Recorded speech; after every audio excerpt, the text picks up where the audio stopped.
ప్రభుత్వం కౌంటర్ వేస్తామని చెప్పింది. మేము ఎక్కడ సుప్రీంకోర్టు వెళ్తామో, ఎక్కడ ఈ కమిషన్ రిపోర్ట్ క్వాష్ అయిపోతుందో, దీంట్లో సత్తా లేదు, దీంట్లో నియమ నిబంధనలు పాటించలేదనే విషయం ముఖ్యమంత్రి గారికి బాగా అర్థమైంది. అందుకే ముఖ్యమంత్రి గారు సుప్రీంకోర్టులో కేవిటేసిండ్రు. కోర్టులో కూడా రేపో మాపో మళ్ళీ డిస్కషన్కి వస్తుంది కదా, ఈలోపు అది స్టే వస్తే క్వాష్ అయిపోతుందేమో అని చెప్పి ఆదరబాదరగా ఆదివారం నాడు రిపోర్టు పెట్టిందంటేనే మీ కుట్ర ఏందో అనేటువంటిది స్పష్టంగా రాష్ట్ర ప్రజలకు అర్థమవుతా ఉంది.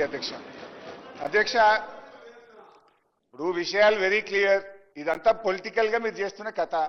అసెంబ్లీ ఎన్నికల ముందు ప్రిలిమినరీ రిపోర్టు, పార్లమెంట్ ఎన్నికల ముందు మధ్యంతర నివేదిక, మా సిల్వర్ జూబ్లీ జరుపుకుంటే ఫైనల్ రిపోర్టు, ఇప్పుడు పంచాయతీ ఎన్నికలు రేపో మాపో నోటిఫికేషన్ వస్తుంది కనుక ఇప్పుడు Ghosh report. It's all political drama అధ్యక్ష. వీళ్ళు ప్రభుత్వం నడుపుతున్నారా, సర్కస్ కంపెనీ నడుపుతున్నారా నాకైతే తెలియదు. This is all political. మీకు ఇచ్చిన సమయాన్ని మీరు సద్వినియోగం చేసుకోండి. మీరు తర్వాత మళ్ళీ మాకు సమయం ఇవ్వలేదనే దానికంటే మీరు మంత్రి గారు చాలా స్పష్టంగా మాట్లాడినారు. సబ్జెక్టు డైవర్షన్ కాకుండా సబ్జెక్టు మాట్లాడినారు. మీరు సబ్జెక్టు మాట్లాడండి, పొలిటికల్ లైన్ ఎందుకు మాట్లాడతారు? సబ్జెక్టు మాట్లాడండి, మీరు సబ్జెక్టు మాట్లాడండి. నాకంటే ఎక్కువ మీరే మాట్లాడుతున్నారు స్పీకర్ గారు. నేను మాట్లాడాలి హరీశ్రావు గారు, నాకు ఆ రైట్ ఉంది. కమిషన్ రిపోర్ట్ గురించి చర్చించే ముందు సహజ న్యాయానికి, ప్రజాస్వామ్యానికి సంబంధించినటువంటి మౌలిక అంశాల గురించి ముందు నేను మాట్లాడదలుచుకున్నా అధ్యక్ష. పీసీ ఘోష్ కమిషన్ విచారణ చట్టబద్ధంగా విధి విధానాలను పాటిస్తూ జరిగిందా లేదా అనేటువంటిది చర్చించాల్సిన అవసరం ఉంది. నేను చెప్తున్న విషయాలు సాంకేతిక పరమైనవి కాదు అధ్యక్ష. సహజ న్యాయానికి, ప్రజాస్వామ్యానికి సంబంధించిన మౌలిక అంశాలు, రాజ్యాంగం కల్పించిన హక్కుల గురించి నేను మాట్లాడుతున్నాను అధ్యక్ష. చర్చ వ్యక్తుల గురించి కాదు. Fairness under commission of enquiry act 1952 ప్రకారం నిష్పాక్షికంగా విచారణ జరిగిందా లేదా అనే దాని గురించి నేను మాట్లాడుతున్నా అధ్యక్ష. అట్లా జరగని పక్షంలో ఆ విచారణకు విలువ ఉండదు. ఆ విచారణ రిపోర్టు చిత్తు కాగితంతో సమానమని గతంలో సుప్రీంకోర్టులు, హైకోర్టులు అనేక సందర్భాల్లో కూడా చెప్పారు అధ్యక్ష.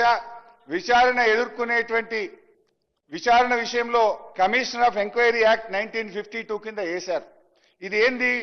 గత ప్రభుత్వాల మీద, సంబంధిత అంశాల మీద విచారణ చేసే హక్కు ప్రభుత్వానికి ఎంత ఉందో, విచారణ ఎదుర్కొనేటువంటి పౌరులు, అధికారులు, నాయకులు ఎవరైనా సరే వారికి కూడా తమను తాము రక్షించుకునేందుకు 1952 ఎంక్వైరీ యాక్ట్ స్పష్టమైనటువంటి హక్కులను, రక్షణల్ని కల్పించడం జరిగింది. సెక్షన్ 5 ప్రకారం విచారణ కమిషన్ సాక్షుల్ని పిలిచే అధికారం ఉంది.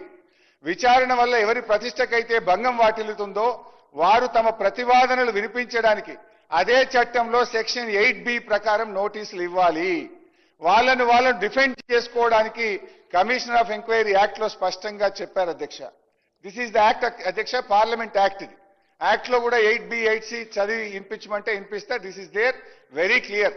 ఒక సభ్యుడి మీద ఏదైనా ఆరోపణలు చేయాలనుకుంటే ఆ సభ్యుడికి ఏ విషయంలో ఆరోపణలు చేస్తున్నారు దానికి సంబంధించిన పూర్తి వివరాలు ఇచ్చి 8B 8C కింద నోటీస్ ఇస్తేనే అది చెల్లుతుంది, లేకపోతే అది చెల్లదు అధ్యక్ష. అయితే అధ్యక్ష, ఘోష్ గారు ఇవాళ ఎఫెక్టెడ్ పీపుల్ అయిన మా హక్కులను కాలరాశారు. మాకు 8B కింద నోటీసులు ఇవ్వలేదు. మా మీద చేయబోతున్నటువంటి ఆరోపణల గురించి ఆ వివరాలు మాకు చెప్పి దాని మీద మా వివరణ తీసుకోవాల్సిన బాధ్యత ఆయన మీద ఉంది. That he has not followed అధ్యక్ష. నాకు కానీ, గౌరవ మాజీ ముఖ్యమంత్రి గారు కేసీఆర్ కానీ, అదే విధంగా ఇంకా వారు పిలిచిన ఇతర నాయకులు, అధికారులు ఎవరికి కూడా నాకు తెలిసినంత వరకు 8B కింద నోటీసులు ఇవ్వలేదు. నాకు క్రాస్ ఎగ్జామినేషన్ కి అవకాశం ఇవ్వలేదు అధ్యక్ష. This enquiry is conducted with procedural lapses అనేది సుస్పష్టమైనటువంటిది. ఎందుకంటే అధ్యక్ష, ఇవాళ కాంగ్రెస్ పార్టీ అసలు మేడిగడ్డ వద్ద లోపం ఏర్పడక ముందే కాళేశ్వరం మీద దుష్ప్రచారాన్ని వాళ్ళు ప్రతిపక్షంలో ఉన్నప్పుడే ప్రారంభించారు. కాంగ్రెస్ పార్టీ తన మేనిఫెస్టోలో కూడా మేము సిట్టింగ్ జడ్జితో ఎంక్వైరీ చేస్తామని కాంగ్రెస్ పార్టీ ముందే మేనిఫెస్టోలో పెట్టింది. కాంగ్రెస్ పార్టీ ముందు నుంచి కూడా ఈ ప్రాజెక్టు కట్టే కేసీఆర్ గారికి, బీఆర్ఎస్ కి ఎక్కడ పేరు వస్తుందో అని కోర్టుల్లో కేసులు వేసి అడ్డుకున్నారు, భూసేకరణను అడ్డుకున్నారు, అనేక ఆరోపణలు చేస్తూ వచ్చారు. ఇవాళ దాంట్లో భాగంగానే ఈ ఘోష్ కమిషన్ వేసి రాజకీయమైనటువంటి కక్ష సాధింపుకు ఈ ప్రభుత్వం దిగుతా ఉంది అధ్యక్ష. ఈరోజు నేను చెప్పేది ఒకటే విషయం అధ్యక్ష. ఆ వాస్తవాలు పరిశోధనకు లోబడి చట్టానికి లోబడి ఉండాలి. కానీ అది లేదు. ఘోష్ కమిషన్ రిపోర్ట్లో ఎక్కడా లేదు. ఇది రాజ్యాంగ ఉల్లంఘన అవుతుంది. దీనికి ఒక 2-3 ఉదాహరణలు చెప్తాను అధ్యక్ష. చాలా డీటెయిల్స్ ఉన్నాయి కానీ ఐ కోట్ 2-3 ఎగ్జాంపుల్స్ అధ్యక్ష. 8B ప్రకారం నోటీసులు ఇవ్వకుండా గతంలో విచారణ కమిషన్ల నివేదికలు ఏమైనాయో ఒక్కసారి మనం అర్థం చేసుకునే ప్రయత్నం చేద్దాం. 1958లో supreme court Ramakrishna Dalmia versus justice Tendulkar కేసులో విచారణ కమిషన్ను పొలిటికల్ వెపన్ గా వాడుకోవద్దని సుప్రీంకోర్టు చెప్పింది.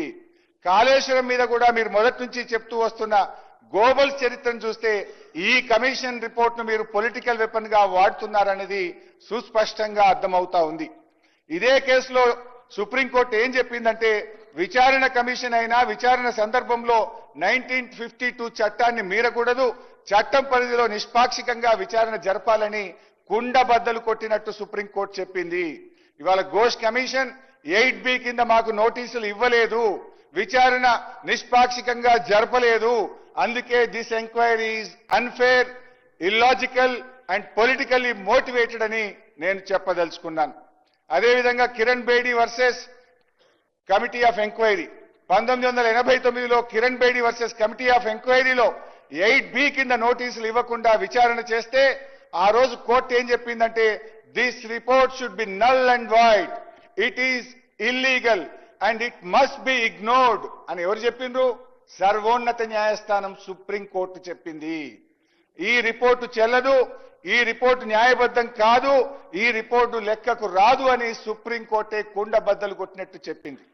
ఇకపోతే LK Advani versus state of Bihar, LK Advani గారి మీద కూడా ఇలాంటి కమిషన్ ఆఫ్ ఎంక్వైరీ చేస్తే 8B కింద నోటీస్ ఇవ్వనందుకు 2003లో ఎల్కే అద్వానీ గారు బీహార్లో పాట్నా హైకోర్టులో కేసు వేస్తే నన్ను 8B కింద విచారించలేదు, ఇది తప్పు అన్నప్పుడు బీహార్లోని పాట్నా హైకోర్టు ఆ కేసును కొట్టివేసింది. అప్పుడు బీహార్ రాష్ట్రం సుప్రీంకోర్టుకు అప్పీల్ పోతే సుప్రీంకోర్టు కూడా 8B కింద నోటీసులు ఇవ్వకపోతే ఈ ఎంక్వైరీ రిపోర్ట్ చెల్లదు అని చెప్పి సుప్రీంకోర్టు కూడా కొట్టివేసిన విషయాన్ని గుర్తు చేస్తున్నాను. అదేవిధంగా జయలలిత గారి మీద తమిళనాడులో 1997లో జయలలిత వర్సెస్ స్టేట్ ఆఫ్ తమిళనాడులో కూడా 8B కింద నోటీస్ ఇవ్వకపోతే మద్రాస్ హైకోర్టు కూడా దాన్ని చెల్లదు, ఇది చిత్తు కాగితంతో సమానమని ఆ రిపోర్ట్ను కొట్టివేసింది గుర్తు చేస్తున్నాను. సరే, లాస్ట్ ఇక మీరు ఇందిరమ్మ రాజ్యం అంటారు కదా, ఇందిరమ్మ మీద వేసిన కమిషన్ కూడా ఉంది ఒకటి. ఆనాడు ఇందిరాగాంధీ గారు 1975లో దేశంలో ఎమర్జెన్సీ విధిస్తే అప్పుడు అధికారంలోకి వచ్చిన జనతా ప్రభుత్వం ఇందిరాగాంధీ గారి మీద షా కమిషన్ వేసింది. షా ఎవరు? సుప్రీంకోర్టు ప్రధాన న్యాయమూర్తి. మా ఉత్తమ్ గారు అంటున్నారు, అరే సుప్రీంకోర్టు న్యాయమూర్తి తీర్పునే తప్పు పట్టరా, సుప్రీంకోర్టు న్యాయమూర్తిని మీరు PCC రిపోర్ట్ అంటారా అన్నారు.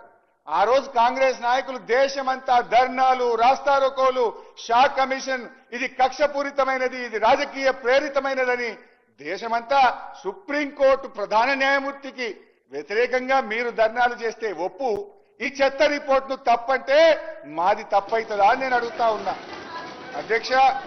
అయితే ఆ రోజు మినిస్టర్ గారు సార్ ఇప్పుడు